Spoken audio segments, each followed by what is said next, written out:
Guéry TV Monde, le leader des Web TV au Bénin. Les informations d'ici et d'ailleurs, c'est sur Guéry TV Monde que vous les aurez. Bonsoir à toutes et à tous et bienvenue dans cette édition vespérale. La voie de Diassé en construction dans la ville de Porte-Novo est récemment ouverte à la population. Cela voudra-t-il dire que les travaux de construction sont-ils définitivement terminés? La réponse ne tardera pas à venir dans ce journal. 7e édition du festival Djogbe Miton Nanye, l'événement tant attendu a eu lieu le samedi 13 janvier 2024 à Ayou dans la commune d'Alada. L'éducation spirituelle de la femme était au centre des activités.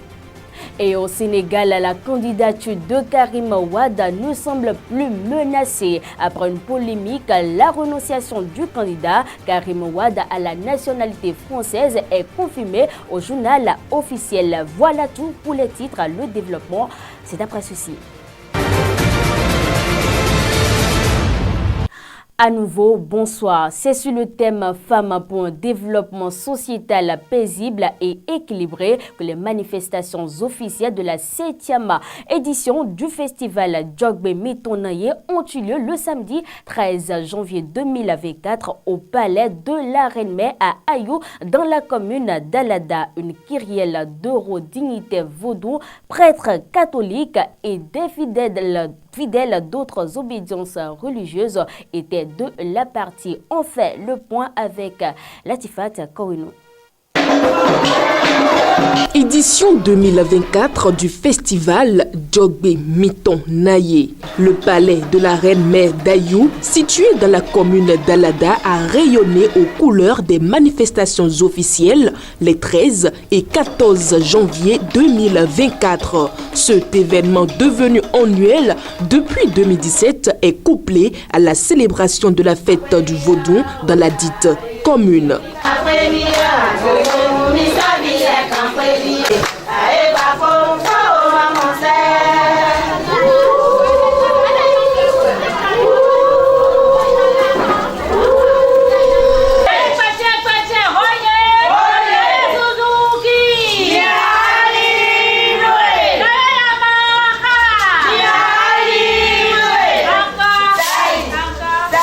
Le festival Djogbe Miton Nanye qui regroupe chaque année toutes les communautés venues des 4 coins du monde autour du patrimoine culturel et de la promotion de la culture béninoise répond à l'une des visions du chef de l'État Patrice Talon. Il reçoit donc le soutien des autorités politico-administratives représentées à cet événement. Ce qui nous réunit aujourd'hui, comme vous le constatez, a une grande importance qu'on ne peut marchander sa valeur qui est notre culture.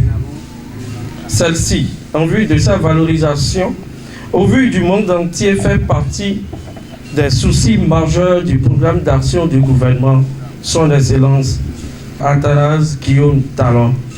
Je voudrais rappeler que ce festival qui fait suite aux manifestations de Vaudou Days organisé par le gouvernement avec grand succès, cadre parfaitement avec le programme d'action du gouvernement.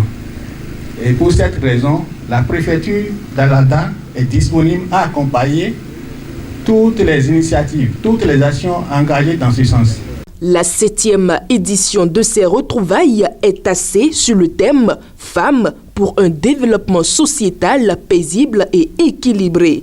Une édition édifiée à la reconnaissance de la femme aux valeurs spirituelles afin d'équilibrer ses valeurs sociétales. Pourquoi la femme?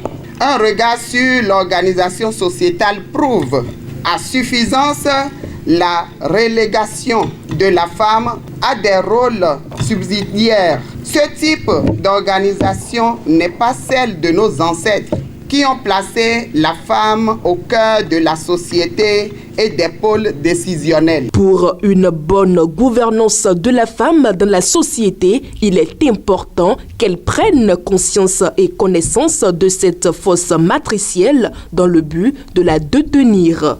Le développement personnel de l'homme noir en général et de la femme noire en particulier s'impose plus que jamais.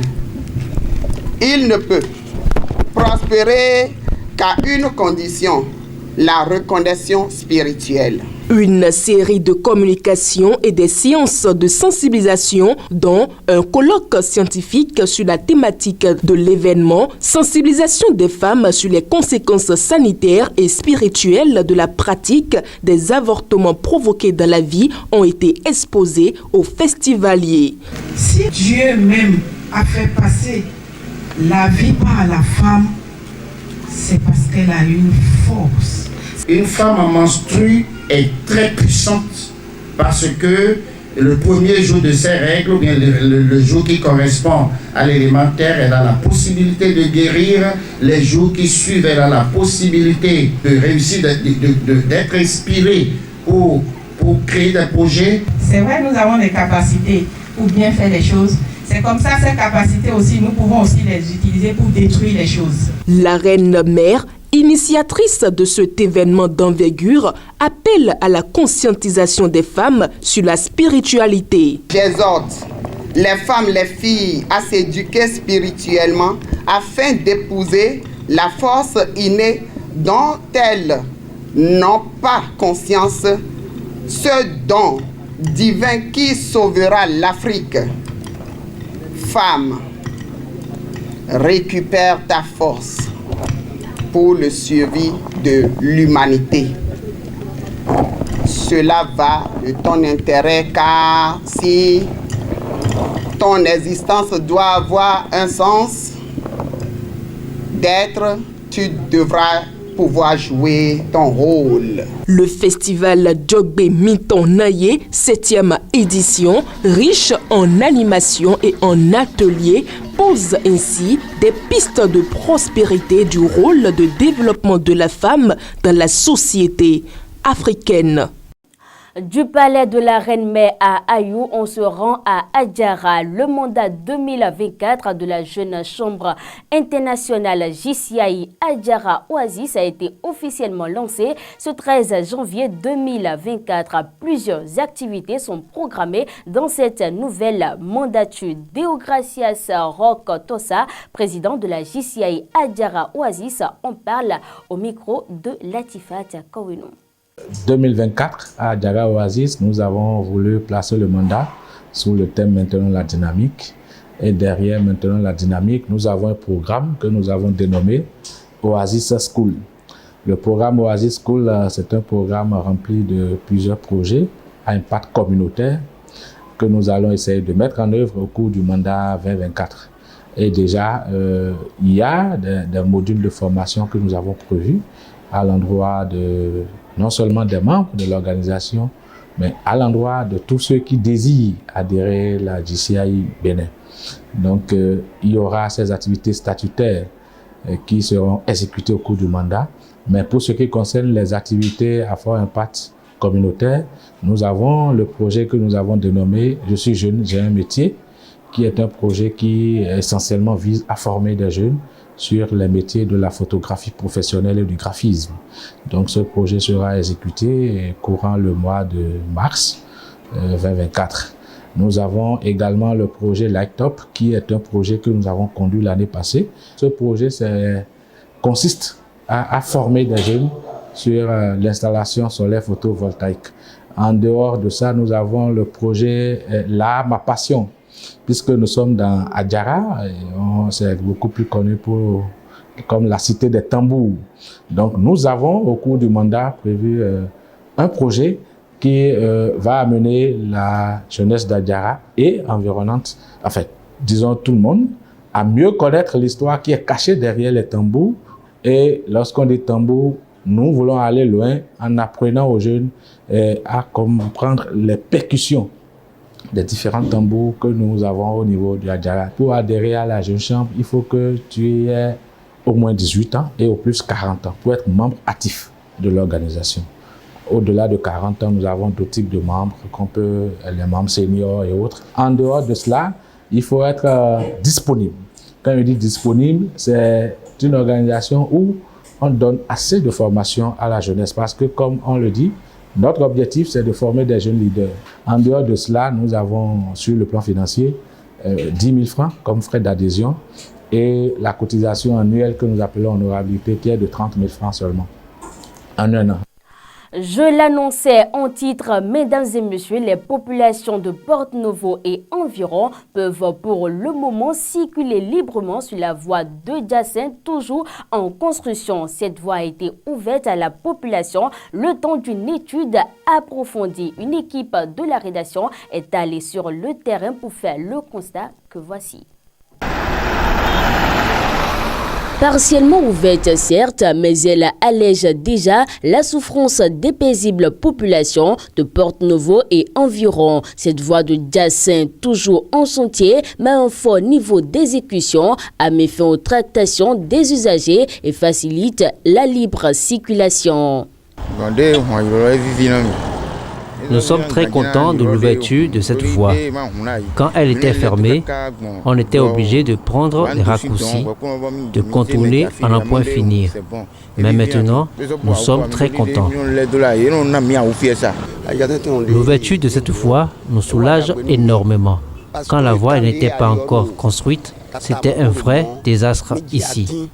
Autrefois un chemin très impraticable, la construction de cette voie qui se dessine limite même déjà les bouchons habituellement observés sur la principale voie de Wando. Les usagers décernent un satisfait au gouvernement du président Patrice Talon.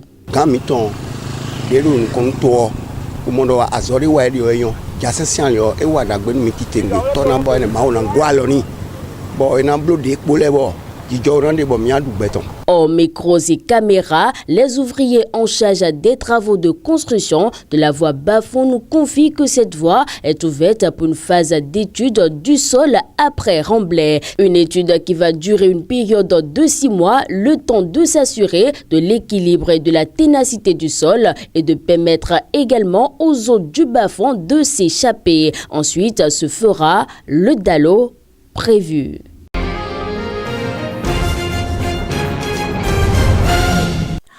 En actualité, la candidature du candidat Karim Wade ne semble plus menacée. Après une polémique, la renonciation du candidat à la nationalité française est confirmée au journal officiel. On reste toujours avec Latifat Kounou. Après la contestation faite par Thierno Alassane Sall autour de la double nationalité du candidat du Parti démocratique sénégalais PDS, Emmanuel Macron a signé un décret pour libérer Karim Wade de son allégeance à l'égard de la France. Et c'est le nouveau Premier ministre Gabriel Attal qui a publié le dit texte. Une décision prise à quelques jours de la publication de la liste définitive des candidats retenus pour la présidentielle. Karim Wade, âgé de 55 ans, est né en France d'un père sénégalais et d'une mère française. Il a été empêché par une condamnation de concourir à la présidentielle de 2019 remportée par Macky Sall. Il a été condamné ensuite en 2015 à 6 ans de prison ferme pour enrichissement illicite. Détenu pendant plus de 3 ans, il a été gracié en 2016 par le président Macky Sall. Rappelons que l'Assemblée nationale a voté en août une loi rendant son éligibilité à Karim Wade. Au Nigeria, 2 personnes sont mortes et 117 autres ont été blessées après une explosion massive qui a secoué plus d'une douzaine de bâtiments dans l'une des plus grandes villes du Nigeria dans la soirée de ce mardi 16 janvier 2024, a déclaré le gouverneur ce mercredi alors que les secouristes creusent dans les décombres à la recherche des personnes que l'on craint d'être prises au piège. Les habitants de la ville très peuplée d'Ibadan dans l'état d'Oyo ont entendu une forte détonation vers 19h45 provoquant la panique et la fuite des habitants. Ce mercredi matin, les forces de sécurité ont bouclé la zone tandis que le personnel médicale et les ambulances se tenaient prêts à intervenir pour intensifier les opérations de sauvetage. Les enquêtes préliminaires ont montré que la déflagration a été causée par des explosifs stockés pour des opérations minières illégales, a déclaré le gouverneur d'Oyo. L'identité de la personne qui a stocké les explosifs n'a pas été précisée dans l'immédiat et aucune arrestation n'a été annoncée. Le gouverneur a quand même précisé que la plupart des 117 blessés sont déjà sortis de l'hôpital. Et pour finir, un casque bleu camerounais a été tué lundi 15 janvier 2024 et 5 autres ont été blessés par l'explosion d'une mine dans le nord-ouest de la Centrafrique, a annoncé l'ONU. L'incident est intervenu à une cinquantaine de kilomètres de Paoua, dans une zone où des groupes rebelles affrontent régulièrement l'armée et ses alliés mercenaires russes du groupe Wagner. Les soldats de la mission de maintien de la paix en Centrafrique, MINUSCA, escortait une équipe de l'Organisation internationale pour les migrations quand la mine a explosé au passage du convoi dans le village de Mbendal, à quelques 450 km au nord de Bangui, a précisé la MINUSCA dans un communiqué publié ce mardi. Les blessés ont été évacués vers Bouar.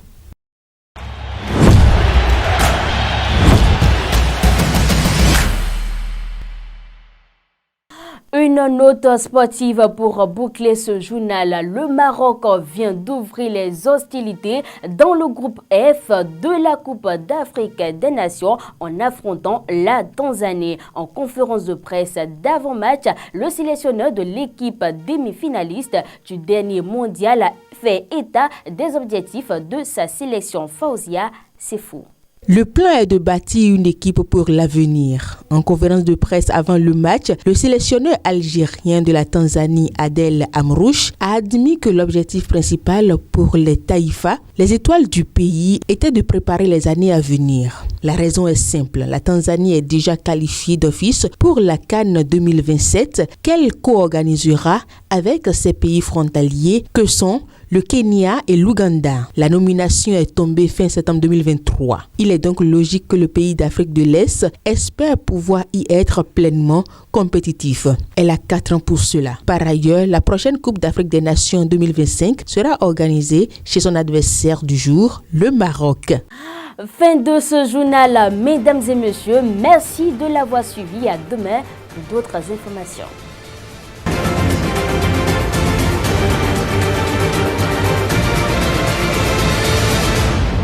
Guéry TV Monde, le leader des Web TV au Bénin.